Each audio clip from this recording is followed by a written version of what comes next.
Alright, we're going to try this again. My wife called while I was making the video, so I got to start over. We're having a little issue. This one's fine. No matter where I put it, it's good.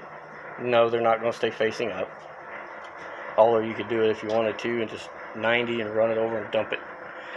But this one has an issue with either one of the ports ends up against here. I've clocked this and clocked it and clocked it and clocked it this way, that way. I always end up with something up against here. Now we're going to work on that some more.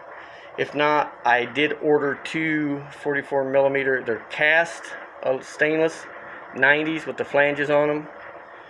Bought them from a company that's here in the States, because you go on eBay literally now, everything says it's coming out of China. It says it, and some stuff you can't get, and then some stuff, everything I was looking at, and this stuff was like cheesy for one, but it said May 21st or June 2nd before it ever get here. I'm not waiting that long. So $62 for an elbow that's with tubing and flanges, and then a 90 with a long tube on it for your dump pipe. $62. Well, I've spent $69 on the cast stainless elbows that are better quality from a company here in the States. So, and they said made in the USA. You're going to pay a little more, but better quality. And the 90, I'm hoping I can come out and curve down, because it's a long radius 90, it's not the short one, and then hang the gate, and then we'll figure out how to dump the exhaust back this way, or a screamer pipe, whatever I got to do to make it work. But right now, I've got a water port that's literally right up against the valve cover right here. And if I clock it, then boost port's here. If I clock it this way,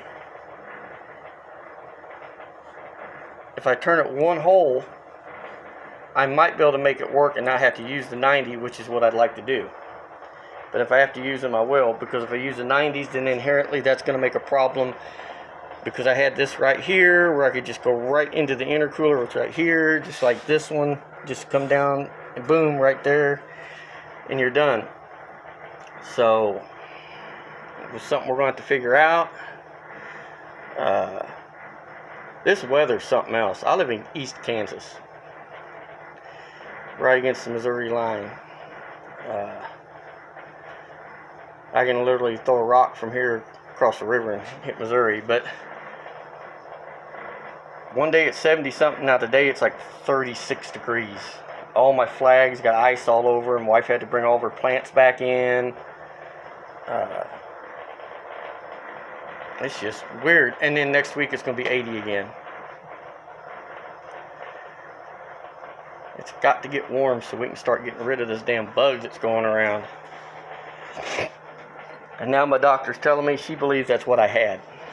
It started the 11th of February. I didn't have a fever. It went to being all congested, achy. I mean, achy bad, for about a week.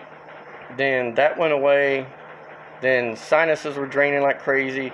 And since then, I am still in the mornings and sometimes during the day still coughing up stuff, not as much. She went ahead and put me on an antibiotic for 30 days just to make sure, because I get random sinus infections. So make sure that's not what it is. But yeah, I had a video conference with her, and she said because I wasn't running fever and I seemed to be getting better, she said there was really no need for me to come in. But I feel pretty good, other than still coughing crap up every now and then. So, but we're getting there. The rear end is gone. And this time and things going on, I would rather pay someone locally who is a fellow gearhead and has a shop to put it together and pay it forward than I would myself. So I took it to a guy that I know has a company called Accurate Performance in KCK. $300, done. And like I said, I'd rather pay someone here in town, locally, small shop, another gearhead, another guy, pay it forward to put it together. It's worth the $300 to me to do it. it gives him business right now, with things being very slim as far as work coming in. That's just the way you do, you know. If I got something and I ain't using it, and you're welcome to it. If I can help you, I'll do everything I can for you. You know, it's limited on what I can do financially at times, but I will help with my hands or my back or whatever to help somebody. Got to be good to each other, man. That's what it's all about. But we're gonna get this little deal sorted out. The rear end gets back. I will get the yokes all put in place. I'll measure. I'll call fast shafts. I'll order a drive shaft for it. The engine is at a 3-degree down angle, so I'm going to pitch the rear end probably down as well, 1 to 2 degrees, and we should be close. After that, I'll drive it. I won't weld the perches in. I'll just tighten the U-bolts down and drive it around. If it needs to be moved, we'll move it. I got a magnetic angle finder. It's digital. You snack it on there and it'll do its thing.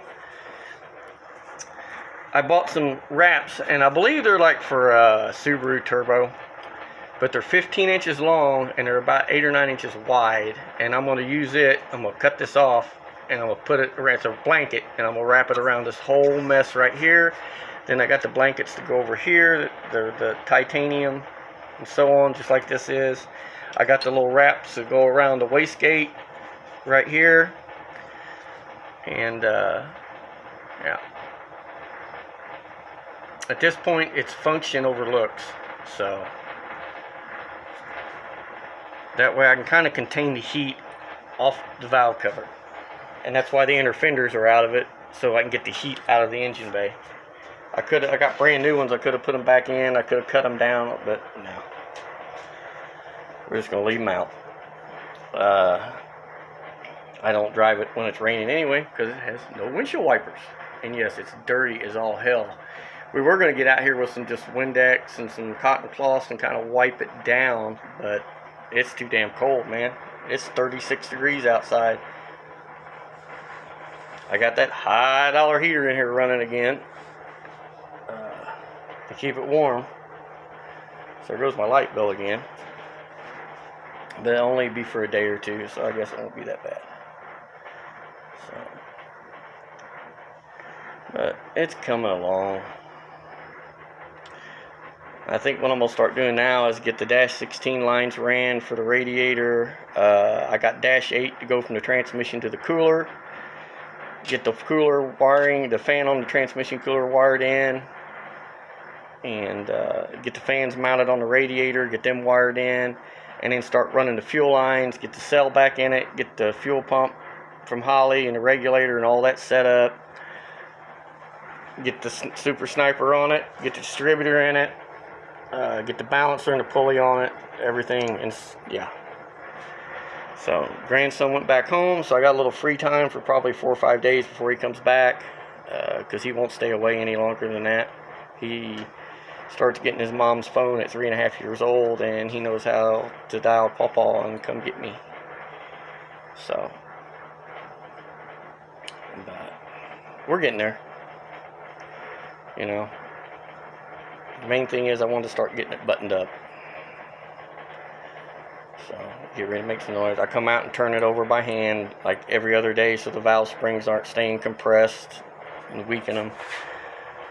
So, too much money to just, let it set. So, and my garage is not perfectly like airtight.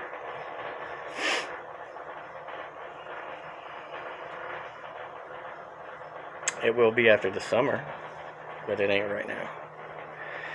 But I just wanted to share that. My son's like, it looks badass. Yeah, it looks badass.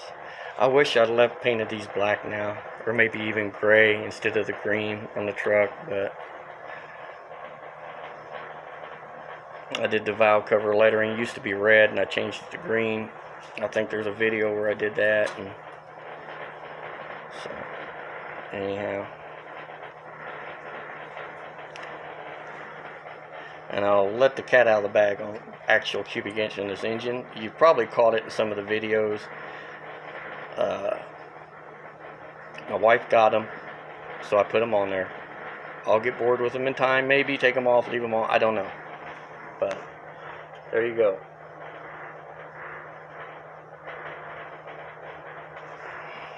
So.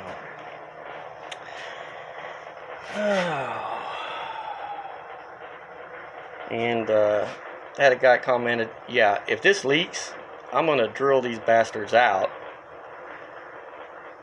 to just above 3/8, and I'm going to put a regular 3/8, or I might even put these back in, these studs. They're stainless. I already got them, where I can double nut it and tighten it down against each other. Because you can get a boxed in wrench on every one of these with this little, you can get a boxed in wrench on all of them, so you can tighten the shit out of them. And then start getting the cooling lines run, and of course get this shit figured out. But a lot of stuff in a small space. So get the drain lines put on, the pressure lines. And I've heard all kinds of different stories on this, to leave this open, the dash 4 size, and then I've got to say, well, no, that's too much oil. And people said like a 69,000th orifice for a journal bearing turbo.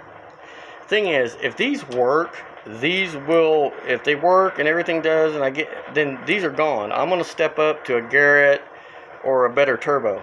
So these aren't going to be in that long, and then I'll pass these on to somebody else if nothing happens to them. So, you know, it's not hard to find. These are GT45s. They're supposed to be like a 8898 or 8896 or whatever, you know. I know the fins in them, there's 2 sets of fins, not just one. There's an inner set and an outer set, of course, on both of these. They're tight. There's no play in them. But you know, journal bearing is like a main bearing in an engine. You've got to have a film of oil for it to float in. But I don't want too much oil going through it. So I'll do a little more reading. If anybody knows what you should use, I've already got fittings that come with I think it's a 40, a 60, and a 70,000th orifice that screws into the fitting. It's a new plate from ICT Billet that the fitting screws into. So, and then for and their O-ring, and then I got new O-ring for the drain fittings too from them as well, instead of using the ones that just come with the turbos. So, anyhow, I'm gonna end it there. I'm gonna go back inside. I'm starting to get cold. I ain't got no jacket or nothing on. But yeah, that, and start getting all these lines run. I've got all the stuff. I just got to sit down, and a lot of people don't like putting AN fittings together, but I have a little thing where I use a little electrical tape, about 2 rounds around. When you cut it, cut right through the electrical tape. Put your collar on, put your fitting on, and I've got this cool little thing I'll show you that my dad made that goes in a vise, and you put the collar in, and you lock it. Once it's on, you lock it, put the fitting in, and it can't push the hose out or anything. I'll show everybody. It's neat as hell what he did. But, so, anyhow, I'll end it there. Both turbos are on. I know I said I'd videotape it live, but right now things happen, and my son just come out and put it together on that side. So I didn't even know he was out here. I guess he couldn't sleep or what it was, but he come out and put it together. So, and if he did it, I know it's done right. But yep, we'll start getting things going, because I'm tired of it sitting here looking like this. No butt, no rear end under it. Those ain't so much, but start getting stuff done. I want to hear it make noise. My goal is to have it up and going by June 1st at the latest. So, and boy, I'm glad I got all my parts up front, because it's starting to get a pain. Some it's still there, some of the others, but anything you buy from Amazon is going to get delayed as far as parts, and eBay is getting to be just as bad. So, and if it's coming out of China, you might as well just give up on it, because I think eventually you're not going to get anything out of them till shit settles down. Which, you know, we need to make our own stuff and quit going to them for everything, and they're cheap shit. half the price, half the quality. On most things, there's a few things that are come out of China that are pretty good. I bought a couple Chinese Kazuma 4-wheelers for the kids years and years ago. Man, them things just took a beating and kept on going. And we still got one of them, a little 110 Falcon, and it still goes. Just put a battery in it. That's all. But I'm gonna let that go. I'm gonna get off here and go back in the house and make sure the wife's mom don't need anything, and sit down and take it easy for the rest of the day. Everybody take care, stay safe, help those that need help if you can safely, and God bless all of you. Bye.